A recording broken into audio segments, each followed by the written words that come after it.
여성 호르몬이 줄어들게 되면 질 점막도 굉장히 얇고 건조해져요. 그러다 보니까 방어력이 떨어지게 되는 거죠. 그래서 똑같이 외부 나쁜균 침입이 일어난다고 했었을 때 그 막는 능력이 떨어지는 부족해지는 거죠. 거구나. 그렇죠.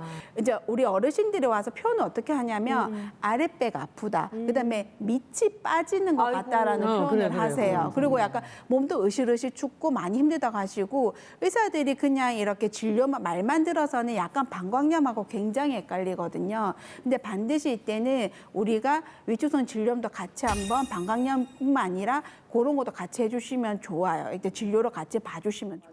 질염 저도 좀 걸려봐서 아는데 약간 쉽게 생각했거든요. 감기처럼 생각했거든요. 그러니까 걸리면 쉽게 나니까 감기처럼 심각한 건 아니죠. 저는 그렇게 생각하고 있는데. 근데 감기도 잘못 내버려두면은 폐렴으로 진행하기도 하잖아요. 그렇지. 네, 이 질염도 그냥 너무 가볍게 봐서는 좀 곤란합니다. 아, 그래요? 네.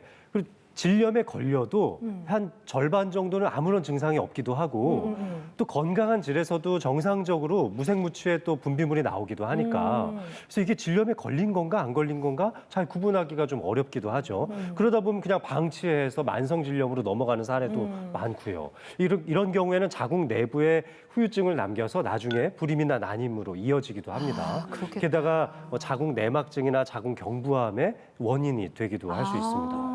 그래서 이 질염도 방치하면 중한 질병으로 옮겨갈 수가 있는데요. 화면을 준비했는데 보시면 이 질과 가장 인접한 기관이라고 할 수 있는 곳은 바로 방광, 요도죠. 이 질염 속에 있었던 세균이 방광 쪽으로 올라가는 요도를 통해서 방광에 염증을 일으키면 바로 이것이 오줌 소태를 만드는 방광염이 생기는 것이고 이 방광을 통과해서 더 위쪽까지 올라가면 신우신염이라는 신장을 망가뜨릴 수 있는 맞아, 그것도 네, 너무 그런 질병이 아프대. 생기기도 합니다. 오, 아프대. 맞습니다.